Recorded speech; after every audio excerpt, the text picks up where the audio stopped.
দিল্লির আকাশে তখন ঝলসানো দুপুর, জানালার ওপারে কড়া রোদ, কিন্তু ঘরের ভেতর শীতল বাতাস বইছে। শেখ হাসিনা সোফার কোণে হেলান দিয়ে বসে আছেন, হাতে ভারতীয় একটি সংবাদপত্র। বড় করে ছাপানো হেডলাইন, বাংলাদেশের রাজনীতিতে মোড় বদলের সময় এসেছে। হাসিনাকে সমর্থন করা কি ভারতের জন্য ক্ষতিকর?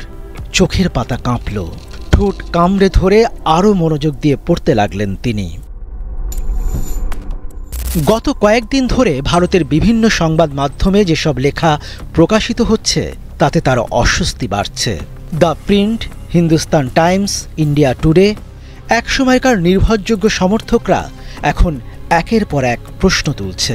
কেউ সরাসরি বলছে বাংলাদেশের জনগণের কাছে হাসিনার গ্রহণযোগ্যতা নেই, আবার কেউ পরোক্ষভাবে ইঙ্গিত দিচ্ছে যে ভারতকে নতুন কৌশল নিতে হবে। একটা সময় ছিল যখন দিল্লি থেকে প্রকাশিত প্রতিটি সংবাদ হাসিনার পক্ষে যেত। বিরোধীদের দমননীতি, একদলীয় শাসন, গণতন্ত্রহীনতা এসব নিয়ে কেউ প্রশ্ন তুলত না, বরং বলা হতো শেখ হাসিনাই ভারতের একমাত্র নির্ভরযোগ্য মিত্র। কিন্তু এখন হাসিনার কপালে গভীর চিন্তার ভাঁজ পড়ছে। দ্য প্রিন্টের বিশ্লেষণে বলা হয়েছে, শেখ হাসিনাকে সমর্থন করে ভারত নিজেদের বিপদ ডেকে আনছে। বাংলাদেশে তার জনপ্রিয়তার তলানিতে, জনগণ ক্ষুব্ধ, ভারতের স্বার্থ এখন হুমকির মুখে। একই সুরে কথা বলছে অন্যান্য ভারতীয় বিশ্লেষকরাও। পশ্চিমবঙ্গে রাজনৈতিক ফায়দা লুটতে বিজেপি বাংলাদেশিদের পাকিস্তানের সমর্থক হিসেবে চিত্রিত করলেও দীর্ঘমেয়াদে বাংলাদেশকে হারানো ভারতের জন্য কৌশলগত আত্মঘাতী সিদ্ধান্ত হতে পারে বলে সতর্ক করেছেন অনেকেই। বাংলাদেশের সাধারণ জনগণের ক্ষোভ শুধু শেখ হাসিনার বিরুদ্ধে নয়, ভারতীয় নীতির বিরুদ্ধেও ছড়িয়ে পড়েছে। সোশ্যাল মিডিয়ায় ভারত বিরোধী মন্তব্যের সুনামি।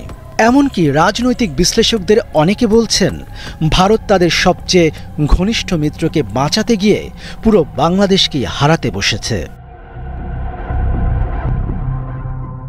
নয়াদিল্লির কূটনৈতিক মহলে শেখ হাসিনাকে নিয়ে নানান চিন্তার কথা শোনা যাচ্ছে। ভারতের নীতি নির্ধারক মহলে বিভক্তি সৃষ্টি হয়েছে। এক পক্ষ এখন হাসিনার প্রতি সমর্থন অব্যাহত রাখতে চায়, অন্য পক্ষ বলছে এখনই সরে যাওয়ার সময়। একজন বিশ্লেষক মন্তব্য করেছেন, শেখ হাসিনার ভারত নির্ভরতা এখন তার রাজনৈতিক অভিশাপ হয়ে দাঁড়িয়েছে। ভারতের সমর্থন তাকে টিকিয়ে রাখতে পারবে না, বরং ভারত বাংলাদেশ সম্পর্কে দীর্ঘমেয়াদী ক্ষতি ডেকে আনবে।